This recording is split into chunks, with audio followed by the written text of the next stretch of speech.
इस कहानी की शुरुआत होती है एक मिनिएचर आर्ट के बने घर को दिखाने से। मिनिएचर आर्ट में नॉर्मल साइज की निस्बत बहुत ही छोटी चीजें बनाई जाती हैं। अब कैमरा उस छोटे से घर की तरफ जूम करता है और हम जान पाए कि जहाँ ये मिनिएचर घर पड़ा है उसमें एक फैमिली रहती है। इस फैमिली में जो बूढ़ी औरत है उसकी मौत हो गई है और अब ये फैमिली उनके फ्यूनरल यानी उन्हें दफन करने के लिए जा रही है। फैमिली में बूढ़ी औरत की बेटी थी जिसका नाम एनी है, उसका हस्बैंड और 2 बच्चे, एक लड़का और एक लड़की। अब एनी की बेटी शुरू से काफी अजीब थी, दिखने में अजीब होने के साथ साथ उल्टी सीधी हरकतें भी किया करती थी, जैसे सख्त सर्दी के मौसम में भी बाहर बने छोटे घर में सोना, अजीब कपड़े पहनना वगैरह। और तो और बच्ची होने के बावजूद उसका जिस्म बड़े लोगों जैसा था, यानी कि वो नॉर्मल बिल्कुल भी नहीं थी। अब जब ये फैमिली एनी की मॉम के फ्यूनरल पर पहुंचे तो हैरत, वहाँ पर बहुत सारे अनजान लोग भी इस फ्यूनरल में शामिल होने के लिए आए थे। अब यहाँ जब एनी फ्यूनरल की स्पीच दे रही थी तो इस दौरान उसकी बेटी बड़ी अजीब आवाज निकालती है। एनी ने अपने गले में एक अजीब निशान वाला लॉकेट पहना हुआ था और बिल्कुल ऐसा ही लॉकेट उसकी मॉम की लाश के गले में भी था। अब यहाँ अनजान लोगों का आना तो हैरानकुन था ही, पर हैरत हमें तब होती है जब एक आदमी एनी की बेटी की तरफ देखकर मुस्कुराता है और वो भी उसे देखने लगती है। फ्यूनरल खत्म होने के बाद ये फैमिली घर वापस आ जाती है, जहाँ हमें सब के बारे में बताया गया, जैसे कि एनी एक मिनिएचर की आर्टिस्ट थी और शुरुआत वाला मिनिएचर घर उसी ने ही बनाया हुआ था, पर वो हमेशा परेशान दुख से भरी रहती थी। एनी का बेटा पीटर भी अजीब सा था, उसे सिगरेट और कई तरह के नशे लग गई थी। एनी का हस्बैंड इनकी फैमिली में ऐसा था जो अब तक नॉर्मल था, और जो इनकी बेटी थी वो तो सबसे ज्यादा अजीब थी। रात को वो जब सोने के लिए गई तो अपनी मॉम एनी से पूछती है कि नानी के मरने के बाद मेरा ख्याल अब कौन रखेगा, जिस पर एनी कहती है मैं रखूंगी बेटा, तुम्हारी मॉम हूँ, मुझे ही रखना है। जो सुनकर उसकी बेटी बड़ा ही अजीब सवाल पूछ लेती है कि जब आप मर जाएंगे तब मेरा ख्याल कौन रखेगा। ये सुनकर एनी घबरा जाती है, लेकिन अगले ही पल झट से बोली तुम्हारा भाई पीटर वो है ना,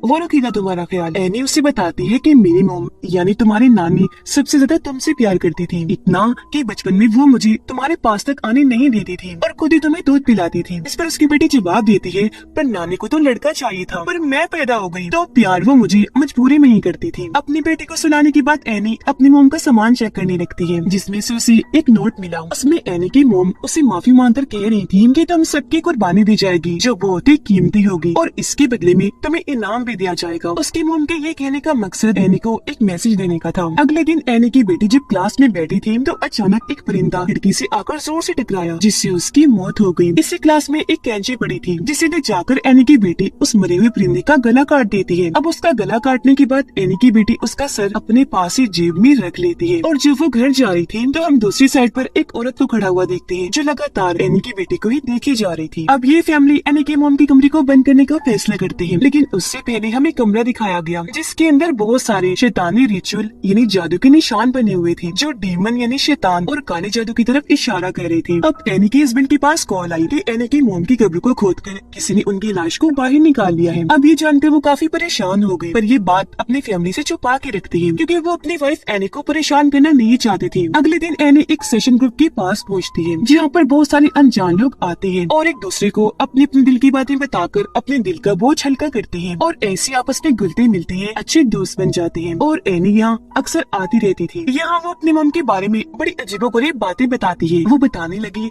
कि मेरी मॉम थोड़ी पागल सी थी, वो मेरे भाई के अंदर किसी और को डालना चाहती थी, पर इस सबसे परेशान होकर मेरे भाई ने अपनी जान ले ली। उसके बाद अचानक किसी वजह से मेरे डैड की भी मौत हो गई। इसके अलावा मेरी मॉम इतनी अजीब थी कि पता नहीं कैसे वो लोगों को अपने कंट्रोल में कर सकती थी। उनके पास एक अजीब सी ताकत थी जिसके जरिए वो मेल्स इन्हीं आदमियों में कोई ऐसी चीज डालती थी जिससे वो मेरी मॉम के कंट्रोल में आ जाया करती थी। इसलिए जब मेरा बेटा पीटर पैदा हुआ तो उसे मैंने अपने मॉम के पास जाने नहीं दिया, लेकिन फिर जब मेरी बेटी पैदा हुई तो क्योंकि वो लड़की थी तो उसे मैंने मेरी मॉम के पास जाने की इजाजत दे रखी थी। और शायद यही वजह है कि आज वो मेरी बेटी इतनी अजीब सी है, नॉर्मल नहीं लगती। अब एनी की बेटी जो अपने कमरे में थी तो अचानक उसके पास अजीब तेज रोशनी आई जो उसे एक मैदान की तरफ इशारा कर रही थी। और जब एनी की बेटी मैदान में गई तो वहाँ एक आदमी आग के बीच में बैठा हुआ था। उसे देखने से लग रहा था जैसे वो कोई शैतानी रिचुअल जादू कर रहा हो। उसकी बेटी बड़े गौर से उसे देख रही थी कि तभी यहाँ एनी आ गई जो खींचकर अपने बेटी को अपने साथ अंदर ले जाती है।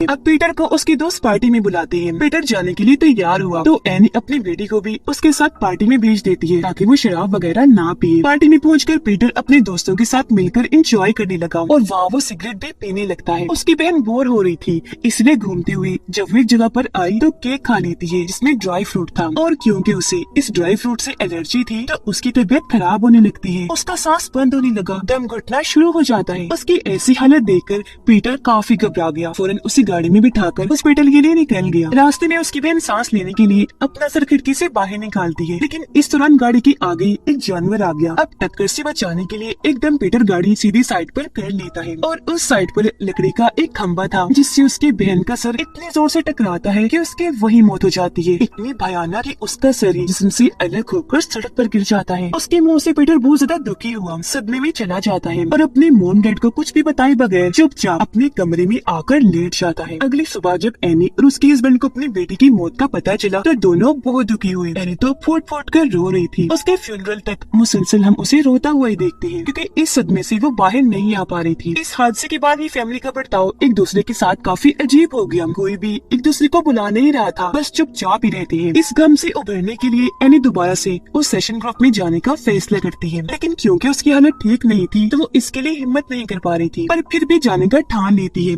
गाड़ी में बैठकर वो निकलने ही वाली थी कि तभी अचानक वहाँ एक औरत आ गई जो एनी को कहती है कि मैं आपकी पड़ोसन हूँ, आपके घर से कुछ दूरी पर रहती हूँ। मुझे आपकी बेटी की मौत का पता चला कि छोटी ही उम्र में वो अचानक ही गुजर गई। बहुत अफसोस हुआ सुनकर, लेकिन मैं आपको एक बात बताऊँ, हाल ही में मेरे बेटे और पोते की पानी में डूबने की वजह से मौत हो गई है। मैं समझ सकती हूँ तुम्हारा दुख, क्योंकि मैं भी इस सदमे से गुजरी हूँ, लेकिन इस गम से तुम्हें बाहर निकालने में मैं तुम्हारी मदद कर सकती हूँ। ये बोलकर वो एनी को अपने घर का एड्रेस देती है और वहाँ से चली जाती है। अब अगले दिन एनी उससे मिलने उसके घर पहुँच जाती है। वो दरवाजे पर एक कारपेट को देखती है जो उसे अजीब तो लगा, लेकिन जाना पहचाना भी, जैसे अब से पहले उसने ये या इस जैसे कारपेट पहले देखा हो। पर इससे पहले वो ज्यादा कुछ सोच पाती, वो औरत दरवाजा खोलकर एनी को अंदर बुला लेती है और ये दोनों बातें करने लगती है और इस तरह इनकी दोस्ती हो जाती है। बातों ही बातों में एनी बताती है कि काफी समय पहले से मुझे स्लीप वॉक है, यानी नींद में चलने की बीमारी। ऐसे एक दिन जब मैं स्लीप वॉक यानी नींद में चल रही थी तो मैं अपने बच्चों पर पेट्रोल डालकर उन्हें आग लगाने वाली थी, पर एन वक्त पर मुझे होश आई तो मैंने खुद को रोक लिया। उस दिन से मेरे और मेरे बेटे पीटर की ताल्लुक अच्छी नहीं है, क्योंकि उसे लगता है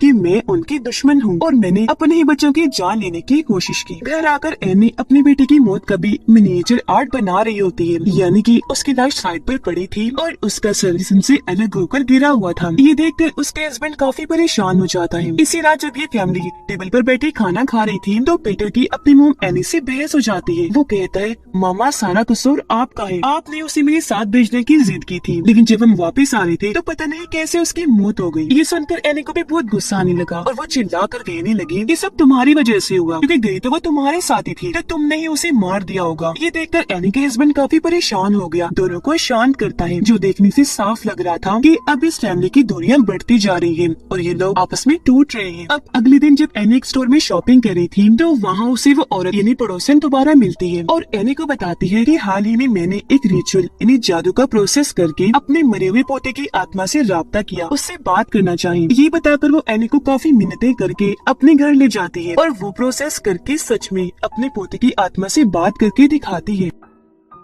अब ये प्रोसेस एनी को जरा पसंद नहीं आया, क्योंकि इससे वो डिस्टर्ब हो रही थी, पर वो औरत बहुत चालाक थी। एनी को सलाह देती है कि ऐसा करो, तुम भी अपनी बेटी की आत्मा से बात करने की कोशिश करो, उसे बुलाओ यहाँ, तुम्हें ज्यादा कुछ नहीं करना पड़ेगा, बस उसकी एक चीज लो, कुछ मंत्र पढ़ो और बस तुम्हारा आत्मा से राब्ता बन जाएगा। इसी रात एनी स्लीप वॉक करते हुए पीटर के कमरे में जा पहुँची, जहाँ उसे पीटर के चेहरे पर बहुत सारी बारीक चींटियां दिखती है जो उसकी आंखों, मुँह और नाक में घुस रही थी। यहाँ पता चला कि एनी सच में स्लीप वॉक नहीं कर रही, बल्कि ये सब वो सपना देख रही थी और सपने में ही वो स्लीप वॉक करके यहाँ आई थी। अब इस सपने में पीटर अपनी मॉम से पूछता है कि आपको मुझसे क्या मसला है, क्यों हर वक्त आप मेरे पीछे पड़ी रहती हैं? जिस पर एनी जवाब देती है कि तुम मुझे कभी चाहिए ही नहीं थी, मैं तुम्हें पैदा ही करना नहीं चाह रही थी, वो तो मेरी मॉम ने मिन्नतें करके तुम्हें पैदा करवाया क्योंकि उन्हें एक लड़का चाहिए था, यहाँ तक कि मैंने तुम्हें खत्म भी करना चाहा, पर पता नहीं कैसे तुम बच गई। ये जानकर पीटर बहुत टूट गया, लेकिन अगले ही पल एनी भी अपनी नींद से जाग जाती है और उसे भी पता चल गया कि ये बस एक सपना है। वो वो फौरन अपने हस्बैंड और बेटे के पास जाकर उन्हें इस रिचुअल प्रोसेस के बारे में बताकर इस प्रोसेस को शुरू कर देती है ताकि उस औरत के कहे के मुताबिक वो अपने बेटे को बुला सके। अब जैसे प्रोसेस शुरू हुआ वो अजीबोगरीब चीजें होना शुरू हो जाती है, जैसे अचानक ही एनी ड्राउनी अंदाज में अपनी बेटी की आवाज में बात करने लगी थी और मोमबत्तियां भी अपने आप ही जल बुझ रही थी। इस सबसे पीटर काफी घबरा गया था, इसलिए उसके डैड इस प्रोसेस को बंद करने के लिए एनी के मुंह पर पानी फेंक देती है, जिससे प्रोसेस टूट गया और एनी अपने होश में आ गई। अजीब बात यह अबे जो कुछ भी हुआ था एनी को उसके बारे में कुछ भी याद नहीं था, क्योंकि शायद उसकी बेटी की आत्मा उसके अंदर आ गई थी। अब अगले दिन हम एनी को बहुत परेशान देखते हैं। गुस्से में आकर वो अपने सारे मिनिएचर आर्ट्स को तोड़ देती है। अब एनी की बेटी की वो डायरी जिसे इस रिचुअल प्रोसेस में इस्तेमाल किया गया था उसमें पीटर की तस्वीर अपने आप ही बनने लगती है। अगले दिन पीटर जब स्कूल में था तो वो शीशे में खुद को देखता है, जहाँ उसका असल और अक्स यानी परछाई एक दूसरे की बिल्कुल उल्ट थी। यानी असल में उसके एक्सप्रेशन तासुरात बिल्कुल सीरियस परेशानी वाले थे, जबकि उसकी परछाई में वो काफी खुश नजर आ रहा था। उसके चेहरे पर मुस्कुराहट थी। एनी अपनी बेटी की उस डायरी को आग लगाकर जलाने की कोशिश करती है, लेकिन जहाँ पहले तो डायरी को आग लगी नहीं रही थी, पर जब लगी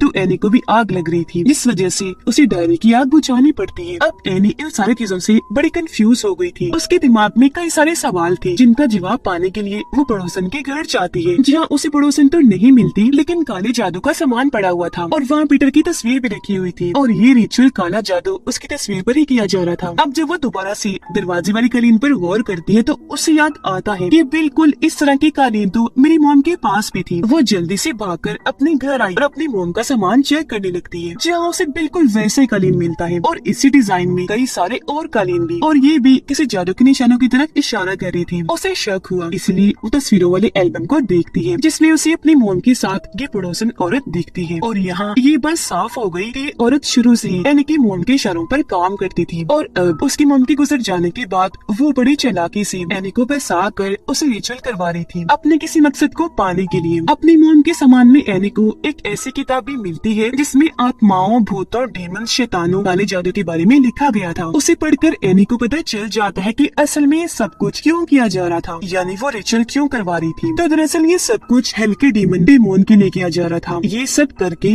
वो बेमोन को इंसानी जिस्म दिलवाना चाह रहे थे जो किसी भी आदमी का हो सकता है। अब एनी की मॉम ऐसा इसलिए कर रही थी क्योंकि वो एक शैतानी ग्रुप का हिस्सा थी जो सब डेमन बेमोन की पूजा करती थी, उसे अपना गॉड समझती थी, क्योंकि डेमन बेमोन बहुत ही ताकतवर है। वो हेल यानी जहन्नुम का एक किंग है जो वहाँ के 8 राजाओं में से एक है। इसे इस तरह का गॉड भी कहा जाता है जो लोगों को परेशान करता है, उनके साथ शरारतें करता है और वो उसे जिसमें जाना पसंद करता है जो सबसे ज्यादा कमजोर हो, उसे किसी इंसान के अंदर भेजने और फिर बाहर निकालने के लिए कुछ रिचुअल वगैरह करने होते हैं। जब भी वो लोग इतने अरसे से ये काम करते आ रहे थे। एनी की मॉम ने डेमन बेमोन को सबसे पहले अपने बेटे एनी की बाई में डालने की कोशिश की थी। इस सब के दौरान उसे बहुत तकलीफ दी गई, उस पर जुल्म किए गए। वो जानता था कि मेरे साथ क्या होने वाला है, तो तंग आकर उसने अपनी जान ले ली। अब वो तो मर गया था, इसलिए एनी की मॉम कोई और जिस्म ढूंढने लगी जिसके अंदर डेमन बेमोन को डाला जा सके। लेकिन क्योंकि उनकी हरकतों से एनी को उन पर शक हो गया था, इसलिए वो अपने बेटे पीटर को उनके पास जाने नहीं देती थी, इसलिए पीटर में वो डाल नहीं पा रही थी। अब हालांकि पेमोन एक मेल डेमन है और जिस्म भी उसे मेल का ही चाहिए था, पर कोई ना होने पर एनी की मॉम ने उसे एनी की बेटी के अंदर ही डाल दिया। यही वजह है कि वो इतनी अजीब थी और अपनी मॉम को कह रही थी कि नानी को लड़का चाहिए था क्योंकि उसके जिस्म में ही डाला जाना था। तब उन्होंने असल टारगेट बनाया एनी की बेटी पीटर को, इसलिए मरने से पहले उन्होंने एक जबरदस्त प्लान बनाया जिसमें आज तक उनकी दोस्त यानी वो पड़ोसन औरत उनका साथ दे रही थी। वो पड़ोसन औरत जानबूझकर एनी से दोस्ती करना चाह रही थी क्योंकि उनके कल्ट का जो प्लान था उसे कैसे भी करके इन्हें पूरा करना था, यानी पेमोन की आत्मा को पीटर के अंदर डालकर। ये सारी बातें जानने के बाद एनी अपने घर की एटक यानी ऊपर वाला छोटा कमरा चेक करती है, जहाँ उसे अपनी मॉम की लाश दिखती है जो गल सड़ रही थी और तो उसका सर भी नहीं था। अब जैसा कि हमें पता चला था कि यानी कि मॉम की लाश को उनकी कब्र से चोरी कर लिया गया था, तो यहाँ इस बात का खुलासा हुआ कि लाश को असल में उनके कल्ट के लोगों ने ही निकाला था। फिर बाद में उनका सर काटने की बात यहाँ एटिक में रख दिया क्योंकि सर काटना भी उनकी रिचुअल का हिस्सा है। अब तभी अचानक छत पर खून से डेमन पेमोन का निशान बन जाता है। इसी के साथ हम इस घर में बाकी जगहों पर भी डेमन के निशान को देखते हैं, जैसे कि लॉकेट पर, बेड पर और उस कारपेट पर। अगले दिन पीटर जब क्लास में बैठा था तो उसे भी अजीब तरह की आवाज सुनाई दी गई, जिसके साथ ही उसका जिस्म अकड़ गया। उसे पता नहीं क्या हुआ और वो अपना सर जोर से टेबल पर देकर मारता है, जिससे उसकी नाक जख्मी हो गई, उसका खून निकलने लगा। फिर वो ये सब करने के बाद अजीब तरह से बौखला गया, इतना डर गया कि नीचे गिर जाता है, बेहद घबराया हुआ था। उसकी ऐसी हालत देखकर क्लास के बाकी बच्चे भी बहुत डर जाते हैं। फिर उसके डैड स्कूल आकर पीटर को वापस घर ले आते हैं। उसके नाक को जख्मी देखकर एनी को भी बहुत बुरा लगता है। एनी अपने हस्बैंड को अपनी मॉम, कल्ट और डेमन पे मून से जुड़ी सारी बातें बता देती है, पर उसे इन बातों पर यकीन नहीं आता। वो सोचता है कि जरूर इसका ज़हनी तवाज़ुन खराब हो गया है, ये पागल हो रही है जब ये ऐसी बातें कर रही है। अब एनी अपने हस्बैंड को बार बार मनाने की कोशिश करती है कि प्लीज हमारी बेटी की डायरी जला देती है, क्योंकि उस डेमन से जुड़ी होने का वही एक जरिया है, तो उसके जलते ही सब ठीक हो जाएगा। पर उसका हस्बैंड इसके लिए मना कर देता है, क्योंकि जाहिर है ऐसा करने से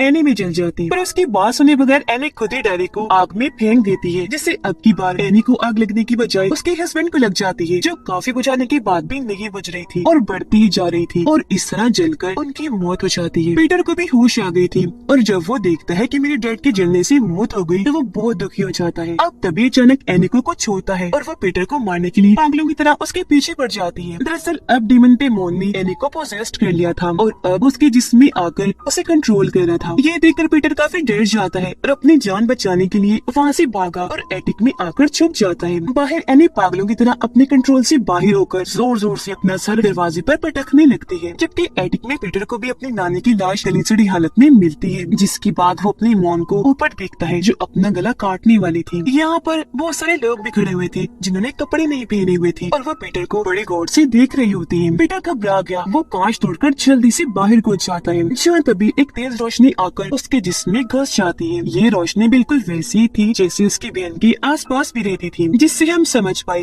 कि आखिरकार डेमन पे मून ने पीटर के जिस्म पर अपना कब्जा कर ही लिया और वो इसके अंदर घुस ही आया है। इसके बाद पीटर उठा और अपनी मोम को बड़ी अजीब हालत में देखता है, यानी एनी हवा में उड़कर बाहर बने छोटे घर की तरफ जा रही थी। वो भी उस घर में आ जाता है जहाँ पर बहुत सारे लोग थे जो डेमन पे मून की पूजा करती थी। वो सब पीटर के सामने झुक जाते हैं, क्योंकि अब उसके अंदर शैतान पे मून जो आ गया था और वो अब उसे अपना गॉड समझ रही थी। तभी यहाँ वो पड़ोसन औरत आई जो बहुत खुश थी, क्योंकि सालों से वो जो प्लान करके बैठी थी आज वो पूरा हो गया था। इन्हें डेमन पे मून को जिस मिल चुका था, वो भी पीटर का जिसका वो चाहती थी। वो पीटर को एक ताज पहनाती है और उसे डेमन पेमोन कहकर बुलाने लगती है। ऐसा होते ही सारे लोग भी पेमोन पेमोन के नारे लगाने लगते हैं, क्योंकि सालों से वो जिनकी पूजा कर रहे थे आज वो उनके सामने था। पीटर के अंदर सारा ही कल्ट अपनी इस कामयाबी पर खुशी से झूम उठता है और इसी के साथ ये फिल्म इधर ही खत्म हो जाती है।